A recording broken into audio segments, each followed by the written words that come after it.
आज हम लोग जो उपमान प्रमाण को पढ़ रहे हैं, हमने देखा उपमान की परिभाषा देते हुए तर्क संग्रहकार कहते हैं उपमिति करणम उपमानम। उपमान जो है वो करण है, उपमान करण है और उपमिति जो है ये फल है। उपमिति करणम, उपमिति ज्ञान का जो करण है वो उपमान है। ऐसे हमने पढ़ा था अनुमिति ज्ञान का जो करण है वह अनुमान है, उपमिति ज्ञान का करण उपमान है। अब उपमिति ज्ञान क्या है? देखिए, कोई एक व्यक्ति, मैं कहता हूं राम, ये राम क्या है? राम एक संज्ञा है, एक नाम है। लेकिन यह राम एक किसी व्यक्ति को द्योतित कर रहा था। ये वो संज्ञा किसी वस्तु को, किसी पदार्थ को द्योतित कर रहा है, बता रहा है। तो यह संज्ञा क्या है? ये संज्ञा वाचक और ये संज्ञी है वाच्य। इस संज्ञा के द्वारा किसी वस्तु का द्योतन हो रहा है, किसी वस्तु को बताया जा रहा है। तो जब मान लीजिए किसी व्यक्ति को संज्ञा और संगी, भाई प्रत्येक संज्ञा का अपना एक संगी होता है। प्रत्येक पद जो है, प्रत्येक पद एक जगत की वस्तु को बता रहा है, पदार्थ को बता रहा है। प्रत्येक पद एक पदार्थ को बता रहा है। जब मैं कहता हूं गो कहने का मतलब क्या होता है? गो कहने का मतलब होता है गोत्व विशिष्ट गो। तो ये जो गो है इससे बताने का काम कर रहा है। यह संज्ञा, यह संगी, तो इन दोनों के बीच में एक संबंध होता है। और यह संबंध का ज्ञान जो है हम उपमिति के माध्यम से, जब इस संबंध का हमें ज्ञान हो जाता है तो यह उपमिति। मान लीजिए कोई एक व्यक्ति है, वह किसी से पूछा कि गवय क्या होता है? गवय क्या होता है? गवय एक जंगली जानवर है। अब मान लीजिए कोई व्यक्ति जंगल नहीं गया, जंगल में कभी नहीं रहा है, उसे गवय के बारे में पता नहीं है। वह किसी एक व्यक्ति से, जो ज्ञानवान व्यक्ति है, उससे पूछा कि गवय क्या होता है। और उन्होंने कहा कि गाय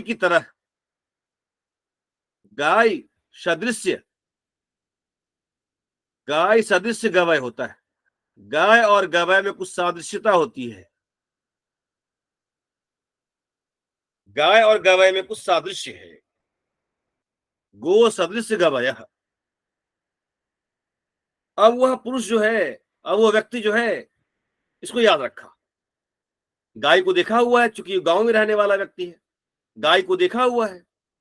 अब गाय का पूरा उसको याद है कि गाय इस प्रकार की गाय होती है।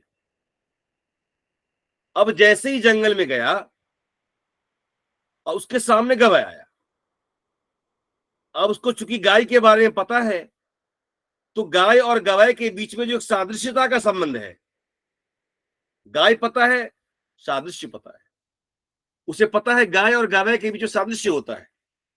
अब जैसे ही हमने कहा था कि गाय और गवय के बीच सादृश्य है, तो ये क्या हो गया? संबंध हो गया एक प्रकार का। गाय और गवय क्या है? संबंध हो गया। ये क्या हो गया? संबंधी। और ये हो गया संबंधी। अब जैसे ही गवय को देखा, गवय का प्रत्यक्ष किया, उसको इसका स्मरण हो गया, सादृश्य का स्मरण हो गया, गाय की तरह का है, गाय के सदृश्य है। और अचानक गवय को देखा नहीं था, ये गवय इसके लिए क्या? संगी है, नया संगी है। अब ये गाय की तरह को देखा, तो ये जो वस्तु थी, इसका नाम इसने कहा, जैसे गवय है। तो कहता है कि जैसे कोई वन गया और उसके दिमाग में ये स्मरण है, ये वाक्य स्मरण है कि गाय के सदृश्य गवय होता है, ये वाक्य स्मरण है। और जैसे गवय एक वस्तु को देखा, उसका नाम उसको पता नहीं है, जैसे देखा गाय के सदृश का है, उसने इसका नाम दे दिया गवय। ये जो संगी है, उस संगी के साथ संज्ञा का संबंध उसने स्थापित कर दिया। तो ये जो संज्ञा और संगी के बीच में, संज्ञा और संगी के बीच में जो उसने संबंध स्थापित किया, तो संज्ञा और संगी के बीच में संबंध स्थापित करने के लिए उसको एक वाक्य याद था, अतिदेश वाक्य याद था।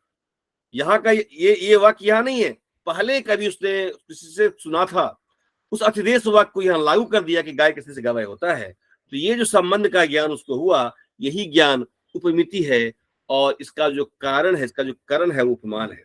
तो पहले पढ़ते हैं, फिर हम लोग। उपमिति करणम उपमानम, उपमिति का जो करण है उपमान है। संज्ञा, संज्ञा गवय, संगी पता नहीं है इसको। संज्ञा और संगी के बीच का जो संबंध का ज्ञान होता है, जंगल में गया और एक किसी वस्तु को देखा, किसी प्राणी को देखा, और उसको प्राणी को देख के याद आया कि अच्छा ये तो गाय की तरह, ये तो गाय की तरह की है, तो उसका नाम रख दिया गवय। उसको याद आया कि गो सदृश का है, ये गो सदृश वस्तु है, उसका नाम गवय रख दिया। देखा एक वस्तु को, और उसको देखने के बाद उसे ये याद आया गो सदृश। अब जैसे इसको तो ये संबंध तो पता था, लेकिन ये संबंध पता नहीं था, तो इस स्मरण के द्वारा, गो सदृश गवय इस वाक्य को सुना था, इस वाक्य के स्मरण के द्वारा इस वस्तु का नाम गवय रखा। ये संबंध का इसको ज्ञान हो गया। तो ये क्या, संगी और ये संज्ञा। तो ये संज्ञा और संगी के बीच में जो संबंध बना, संज्ञा और संगी के बीच में संबंध कैसे बना?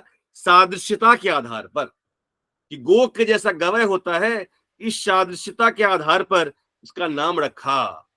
तो ये जो नाम रखा सादृश्य के आधार पर, यह जो संबंध का जो ज्ञान है, ये संबंध का जो ज्ञान है, यही ज्ञान क्या है? उपमिति।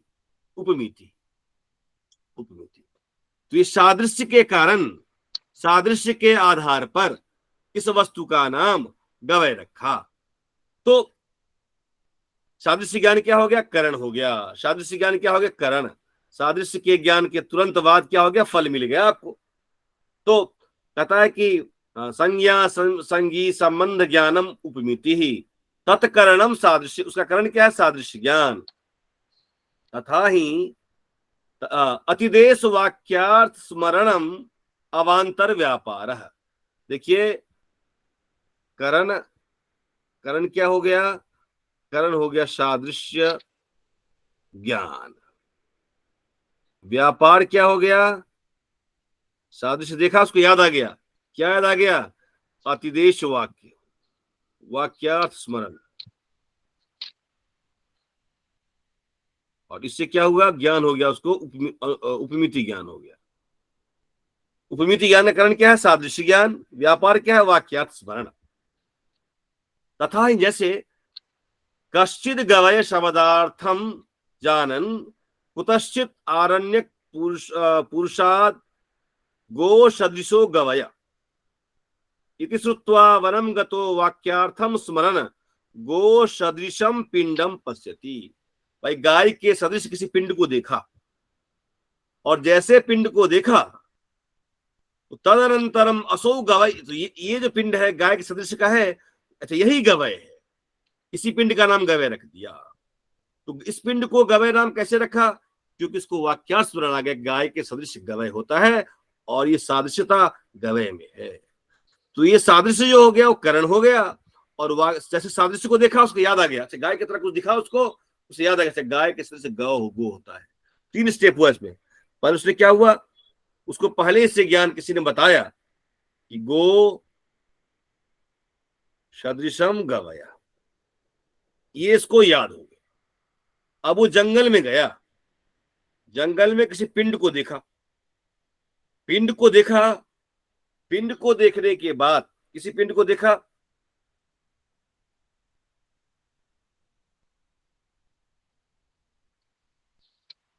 तो क्या इस पिंड का नाम कैसा रखा? इस पिंड का नाम उसको वाक्यार्थ का स्मरण हुआ, अतिदेश वाक्य का स्मरण हुआ, और चौथे में पिंड का नाम रखा उसने गवाया।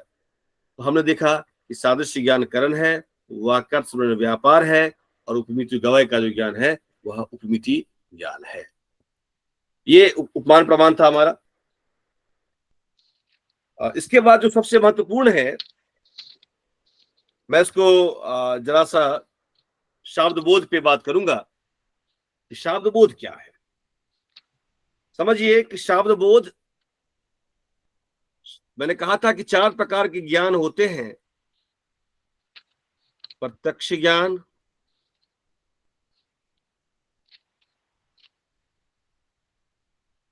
अनुमिति ज्ञान, उपमिति ज्ञान और शब्द बोध। ये 4 प्रकार के ज्ञान होते हैं। शब्द बोध का मतलब क्या है? शब्द बोध का मतलब क्या है? शब्द शब्द का मतलब क्या हो गया? शब्द जन्य, शब्द जन्य बोध, शब्द से उत्पन्न ज्ञान। यहां शब्द का मतलब शब्द नहीं है, शब्द का मतलब यहां वाक्य है। वाक्य का मतलब वाक्य जन्य ज्ञान, वाक्य जन्य ज्ञान।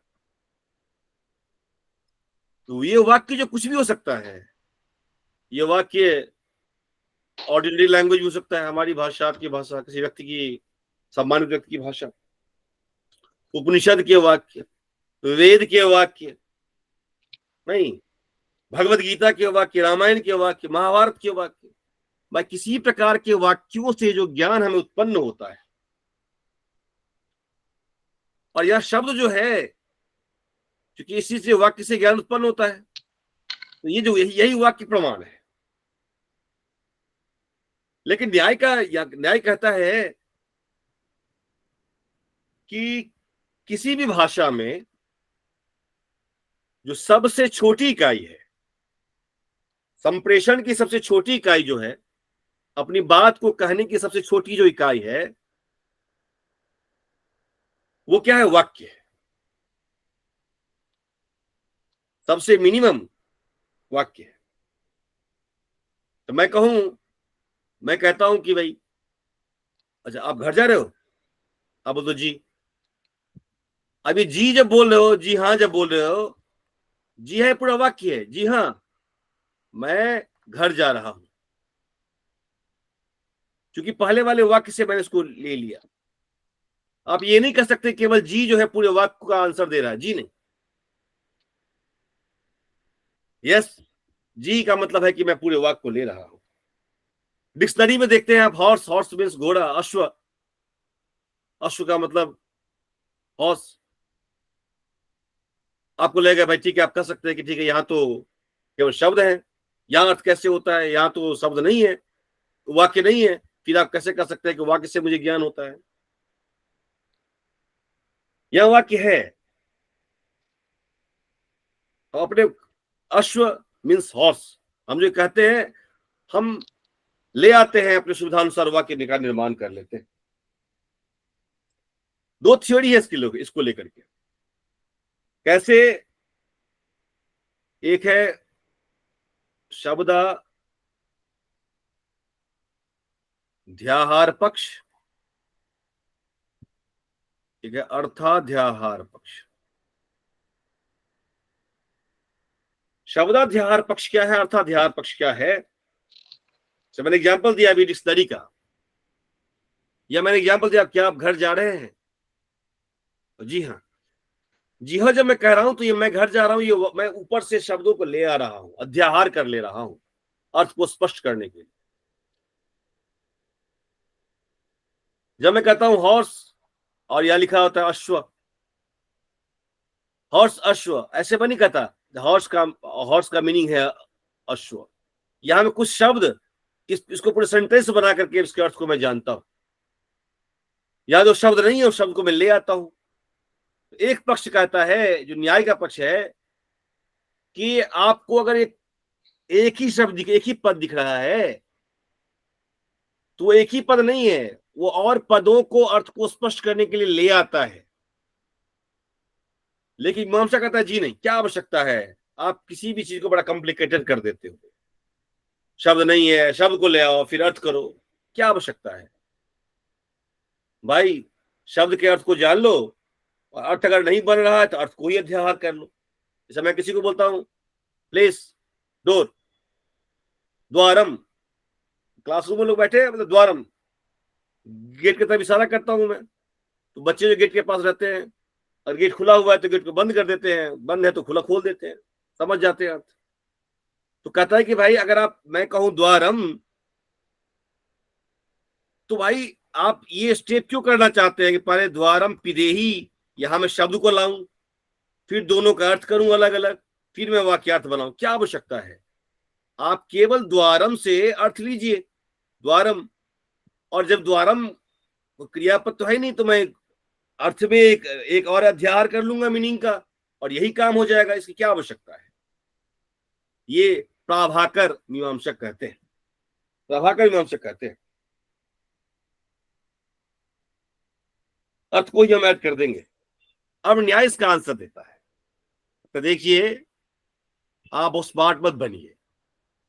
जब मैं द्वारम कहता हूं, मान लीजिए मैं कह दिया पुष्पम, अब ये पुष्पम जो है, यह पुष्पम प्रथमा एक वचन और द्वितीय एक वचन दोनों जगह संभव है।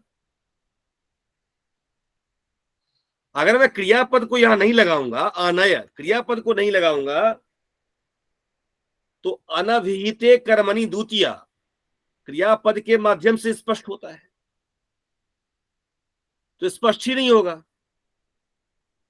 फिर कैसे अर्थ कर, फिर अर्थ का अध्याहार कैसे करेंगे? इसीलिए शब्द अध्याहार बहुत जरूरी है, उसके बिना काम नहीं बनेगा, नहीं बनेगा। तो ये एक जो सबसे इंपॉर्टेंट बात कही कि इसका ध्यान रखना, आपको मिनिमम सबसे छोटा जो वाक्यार्थ ज्ञान के लिए आवश्यक, शब्दार्थ ज्ञान के लिए आवश्यक है, वो क्या है? वाक्य। वाक्य जन्य बोध इसेंशियल। अगर कैसे होता है, मैंने कहा था आपको कि दुनिया है, दुनिया में वस्तु है, अब इसका मुझे ज्ञान हुआ, इसका मुझे ज्ञान, नॉलेज हुआ, ये नॉलेज है और ये विषय है। ये नॉलेज क्या करता है? ये ज्ञान किसी विषय को रिवील करता है, इस विषय को, सत्ता को, प्लीज क्षमा चाहता हूं, ये ज्ञान क्या करती है कि इस वस्तु के सत्ता को रिवील करती है,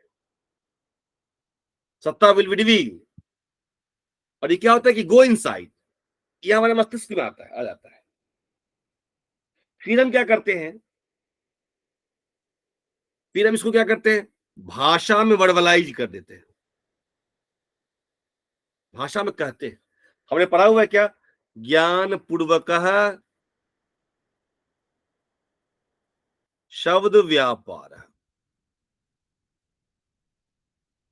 शब्द व्यापार। भाई एक्ट ऑफ वर्बलाइजेशन कब होगा? जब ज्ञान होगा। ज्ञान के बाद ही भाषा में कह पाएंगे।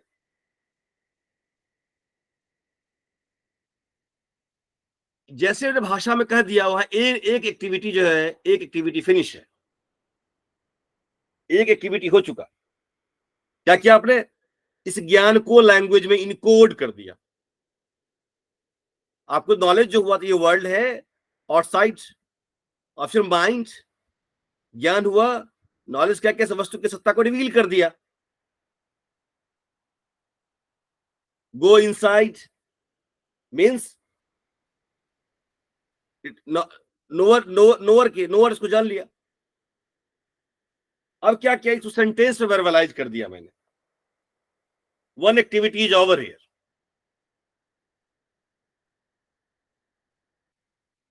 आपने क्या किया? इसको, नॉलेज को इनकोड कर दिया। आप इस वाग व्यवहार को, या तो राइटिंग में, स्पीकिंग में, कैसे भी आपने कहा, sentence, this is sentence and this, ये क्या है? ये नॉलेज हुआ था, इस नॉलेज को इनकोड कर दिया। Sentence is encoded knowledge. आपके ज्ञान को आपने भाषा में कहा, इस ज्ञान को इनकोड कर दिया। अब क्या हुआ कि कोई दूसरा व्यक्ति सेंटेंस को सुना,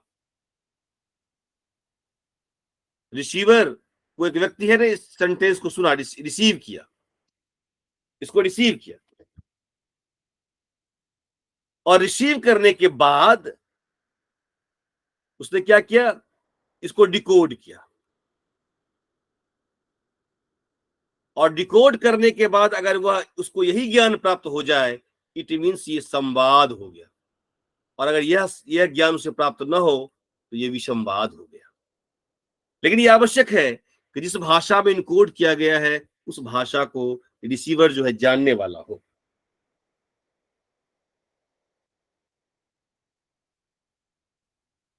ये जो इनकोडिंग का काम है, नॉलेज को सेंटेंस में इनकोड करने का काम, ये ग्रामेरियर का है, वैयाकरण का है, और डिकोड करने का काम ये न्याय दर्शन का है। भाषा को सेंटेंस में इनकोड करने का ये क्या है, ये इस नॉलेज को शब्दों में कहना कि स्ट्रक्चर होना चाहिए, स्ट्रक्चर, इस कंटेंट को एक फॉर्म में कहना है, एक फॉर्म में स्ट्रक्चर देना है। तो जैसा नॉलेज है वैसा ही स्ट्रक्चर भी होना चाहिए, जैसा फॉर्म है वैसा कंटेंट होना चाहिए। ये काम ग्रामर करती है।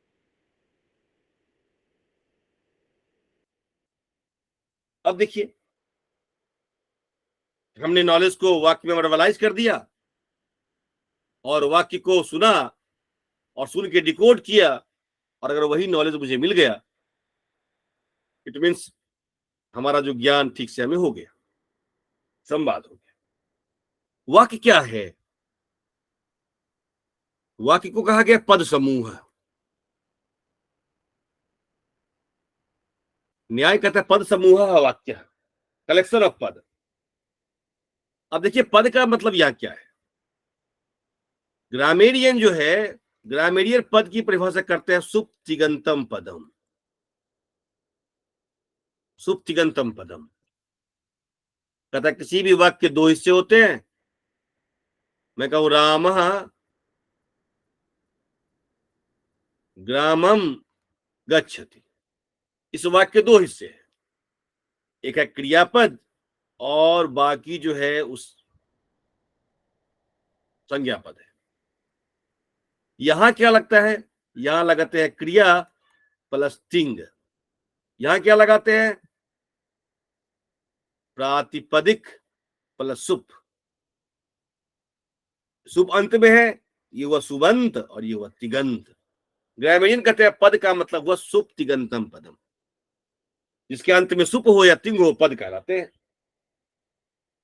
न्याय कहता है नहीं, जब मैं कहता हूं राम गच्छति, राम गच्छति में राम अलग अर्थ को बता रहा है, और ये जो विसर्ग है इस अलग अर्थ को बता रहा है। ये विसर्ग मुझे बता रहा है एक वचन प्रथमा विभक्ति, और राम बता रहा है रामत्व विशिष्ट राम। रामा जो है, रामा में राम भी कुछ बता रहा है और विसर्ग भी कुछ बता रहा है। ऐसे गच्छति में गच्छ भी कुछ बता रहा है और ती भी कुछ बता रहा है। तो यह जितना भी है सब पद है।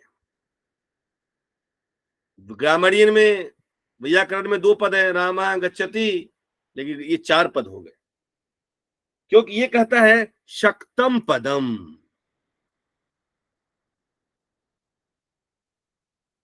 शक्तम पदम, न्याय कहता है शक्तम पदम। शक्तम पदम का मतलब शक्ति विशिष्टम पदम।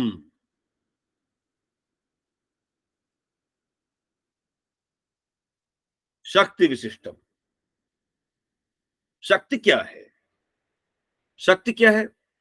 तो कहा कि प्रत्येक जो पद है उस पद का अपना अर्थ है, और वो अर्थ क्या है, प्राइमरी मीनिंग है। जब इस संसार को ईश्वर ने रचा, शब्द को भी रचा, अर्थ को भी रचा, और प्रत्येक इसका ये अर्थ होगा उसने बताया। तो यह पद है और इसका ये अर्थ होगा। ये जो संबंध है, इस पद का ये अर्थ होगा, ये बताने वाला कौन है? ईश्वर की इच्छा है। ईश्वर इच्छा, ईश्वर इच्छा, इसी को शक्ति का प्राइमरी रिलेशन का कहा कि हमने क्या देखिए, एक हुआ शक्तम और एक क्या हो गया शक्य, शक्य, और इन दोनों के बीच क्या शक्ति, शक्ति, शक्ति जो है शक्ति की सहायता शक्ति को बताता है, and this is called primary relation. समय को गंगा, गंगा का मतलब जल प्रवाह, तो गंगा का जो प्राइमरी अर्थ हुआ प्रवाह हुआ, लेकिन मैं कहूं गंगायाम घोष, गंगा में घर, तो गंगा का मतलब मैंने प्रवाह किया, तो प्रवाह में घर संभव नहीं है, संभव नहीं होगा, तो प्रवाह को थोड़ा एक्सटेंड करना पड़ेगा, और मैंने इसका लिया तीर ले लिया अर्थ, गंगा के तीर में घर, तीर पर घर। तो ये शक्ति और दो प्रकार के हो गए, एक हो गया अविधा और एक हो गया लक्षणा, एक हो गया अवधा और एक हो गया लक्षणा, वृत्ति दो प्रकार के होगा, अविधा और लक्षणा। तो कहा कि देखिए हमने सुना ए बी सी और डी, इस पद को सुना, इस पद समूह को सुना, इससे मुझे पद ज्ञान हो गया, पद ज्ञान हुआ। अब पद ज्ञान के बाद पहला स्टेप पे मुझे पद ज्ञान हुआ,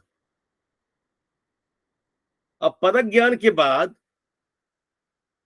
जो मुझे पद और पदार्थ के बीच का संबंध जो पहले मुझे ज्ञात है उसका मुझे स्मरण हो गया, ये पद है, बी पद, बी डैश, सी पद, सी डैश, डी पद, इसे कहा हमने पदार्थ स्मरण, ये हो गया। ईच पद, प्रत्येक पद का अपना मीनिंग है, वो मुझे याद आ गया। ये मुझे तभी याद आएगा जब मुझे पहले से पता होगा।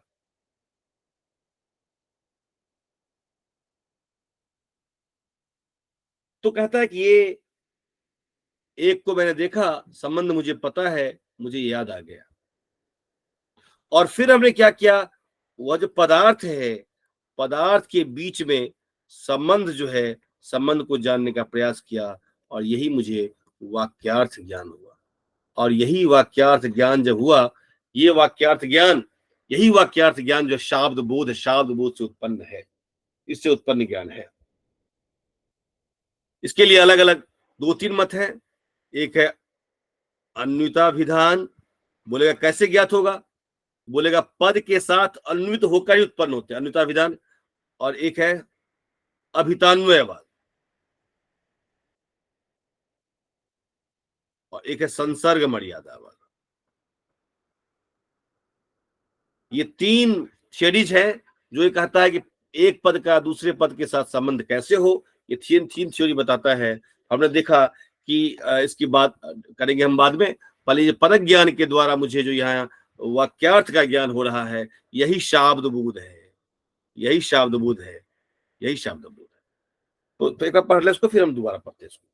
ताकि आप्त वाक्यम शब्द, जो आप्त वाक्य है, जो आप्त व्यक्ति है, उसके द्वारा जो शब्द कहा गया, उसके द्वारा जो वाक्य कहा गया वो शब्द है। देखिए वाक्यम शब्द है कहा गया, वाक्यम शब्द वाक्य शब्द है।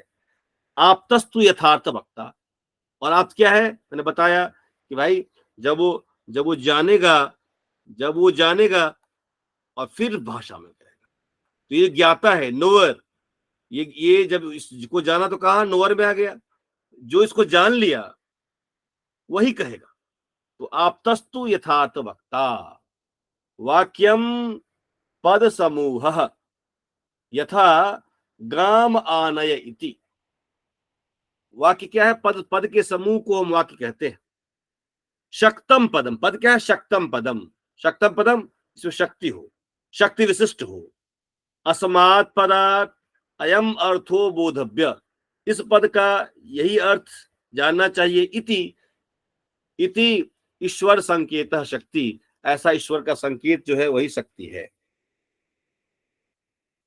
हाँ, फिर कहा कि आकांक्षा योग्यता सन्निधिश्च वाक्यार्थ ज्ञान हेतु पदस्य इसको मैं भी नहीं बताया हूं, इसको मैं छोड़ता हूं। यहाँ आते हैं,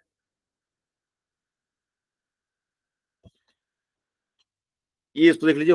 वाक्यम द्विविधम वैदिकम लौकिकम च वैदिकम ईश्वरो। हाँ, ये बता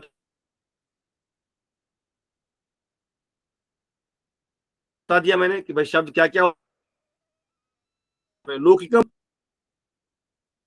जो मानव जो होगा वह अप्रमाण होगा। वाक्यार्थ ज्ञानम, वाक्यार्थ का जो ज्ञान है यही शब्द ज्ञान है। और इसका कारण क्या है? शब्द, शब्द पद। तो यह जो है शाब्द बोध है, पूरा शाब्द बोध की प्रक्रिया है। इसमें एक हिस्सा छूट गया, इसको मैं कल डिटेल में बताऊंगा, आकांक्षा विगत सन्निधि। वैसे आज जो है हम लोग इस पे आगे हैं कि आज हमारा ये हिस्सा समाप्त हो गया। इसका जो प्रमाण मीमांसा का हिस्सा है वह आज समाप्त हो गया। इसके बाद जो हम लोगों को पढ़ना है, मुझे लगता है इसके बाद एक बार हम लोग देख लें।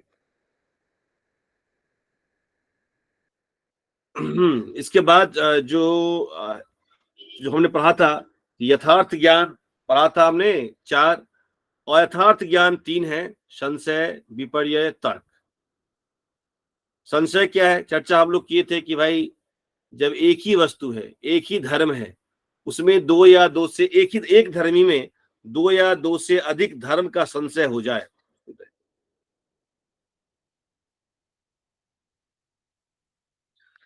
जब एक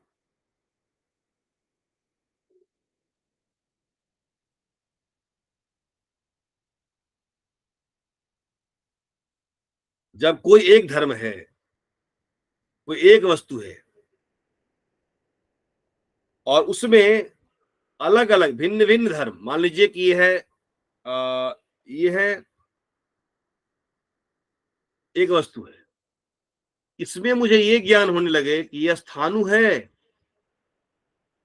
या पुरुष है, स्थाणु है या पुरुष है, ये ज्ञान होने लगे।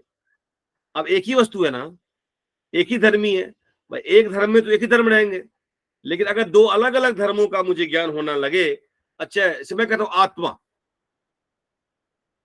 आत्मा अस्ति और आत्मा नास्ति। अब देखिए आत्मा तो ये क्या है? ये है धर्मी, और ये क्या है? धर्म। ये क्या है? धर्म।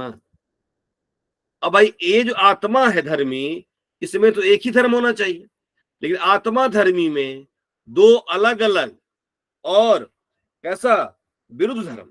अस्थि का उल्टा क्या है? नास्ति। नास्ति का उल्टा क्या है? अस्थि।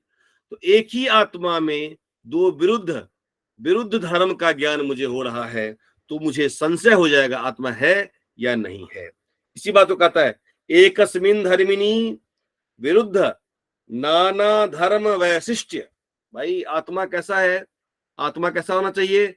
या तो मैं ये कहूं कि सत्ता विशिष्ट आत्मा, या मैं कहूं कि असत्ता विशिष्ट आत्मा। ये दो दो विशेषण संयुक्त आत्मा नहीं हो सकता, वो भी उल्टे विशेषण से, विरुद्ध विशेषण से। तो एकस्मिन धर्मिनी, एक धर्म में विरुद्ध, अस्थि और अस्थि विरुद्ध है, नाना धर्म वैशिष्ट अवगाही ज्ञानम संशय। जब एक ही धर्म में, एक ही धर्मी में दो भिन्न विरुद्ध धर्म का ज्ञान होने लग जाए, तो वहां संशय की स्थिति आती है। यथा स्थानुर्वा पुरुषोवा, किसी को देखा स्थानु है कि पुरुष है, ये जो ज्ञान है, ये इस ज्ञान को हम लोग कहते हैं संशय। मिथ्या ज्ञानम भी पड़ जाए। और मिथ्या ज्ञान मैंने क्या कहा था? जब एक्स को एक्स की तरह जानेंगे, वाई को वाई की जानेंगे, तो राइट नॉलेज होगा। लेकिन अगर एक्स को वाई की तरह जान लूं तो ये मिथ्या ज्ञान हो जाएगा। अगर शुक्ति है तो शुक्ति का ज्ञान कैसा होना चाहिए? सुक्तित्व, सुक्तित्व विशेषण से युक्त शुक्ति होनी चाहिए। लेकिन अगर शुक्ति है और शुक्ति में मैंने रज तत्व का ज्ञान मुझे होने लग जाए, तो ये ज्ञान जो है अयथार्थ ज्ञान हो जाएगा। तो कहा मिथ्या, ये ज्ञान मिथ्या हो जाएगा। मिथ्या ज्ञानम विपर्यय, सुक्तो, सुक्ति में रजतम इति, रजत का ज्ञान जब हो जाता है तो वह ज्ञान विपर्य होता है। व्याप्यारोपेण व्यापकारोपस्तर्कः, भाई व्याप्य के आरोप से, व्याप्य क्या होता है, व्याप्य विशिष्ट होता है, तो व्याप्य के आरोप से जब व्यापक का आरोप किया जाए तो वह तर्क होता है। यदि वहनी न स्यात् तर्हि धूमोपि न स्यात्, जब वहनी और धूम के बारे में हम बात करते हैं सिद्ध करने के लिए मैं कहता हूँ अच्छा यदि धूम अगर वहनी नहीं होता तो धूम होएगा ही नहीं, क्योंकि धूम तो वहनी में ही उत्पन्न होता है। इसीलिए व्याप्य के आरोप से जब व्यापक का ज्ञान किया जाए तो उसे हम तर्क कहते हैं। स्मृति अपि द्विधा, स्मृति भी दो प्रकार के होते हैं, यथार्था और यथार्थ, यथार्थ और अयथार्थ। प्रमाजन्य स्मृति यथार्था और प्रमाजन्य अयथार्थ। ठीक है, हम लोग गुण पढ़ चुके थे, बुद्धि तक आ चुके थे। बुद्धि के बाद जो सुख है, सर्वेशम अनुकूलतया वेदनीयम सुखम, हम सभी के लिए जो अनुकूल वेदनी, जो हम चाहते जो अनुकूल होता है, जो अनुकूल वेदना है वह सुख है, और प्रतिकूल वेदना सर्वेशम प्रतिकूलतया वेदनीयम दुखम वो इसके बाद इच्छा काम, इच्छा क्या है, कामना, क्रोधो द्वेष, कृति प्रयत्न, विहित कर्म जन्यो धर्म, जो विहित कर्म है, अनिषिद्ध कर्म जन्यस्तु धर्म, और जो निषिद्ध कर्म है वह धर्म है। ठीक है, बुद्ध्यादयो अष्टात्म मात्र विशेष गुण, जो बुद्धि आदि जो 8 गुण है, बुद्धि, सुख, दुख, इच्छा, काम, द्वेष, प्रयत्न, धर्म, धर्म, ये सब कहाँ रहने वाले हैं, ये सब आत्मा में रहने वाले हैं, आत्मा का विशेष गुण है। बुद्धि, इच्छा, प्रयत्न दुविधा, बुद्धि, इच्छा और प्रयत्न ये 2 प्रकार के हैं, नित्य और अनित्य। नित्य जो होता है ईश्वर का होता है, नित्य मैंने पढ़ाया था कि जो आत्मा 2 प्रकार के, जीवात्मा और परमात्मा। जीवात्मा की जो बुद्धि अनित्य है और परमात्मा की बुद्धि नित्य है, यह 2 प्रकार का होता है, और अनित्य अनित्य जो होता है वो जीव का होता है। इसके बाद हम लोग यहाँ ये सब पढ़ चुके हैं कि जो कर्म क्या होता है, कर्म, उसके बाद सामान्य पढ़ चुके हैं, विशेष पढ़ चुके हैं, समवायी पढ़ चुके हैं, कार्य पढ़, ये तीनों अभाव पढ़ चुके हैं। इस प्रकार से जो है हमारा एक क्लास कल जो है, कल हम लोग एक बार अगर बैठेंगे तो कल हमारा यह जो है ये कार्यशाला जो हमारा है तर्क संग्रह वाला, ये हो जाएगा। और मैं चाह रहा था कि एक बार जब ये कार्यशाला समाप्त हो जाए तो एक हम लोग झांसर को, चूंकि सब उन्हीं का है,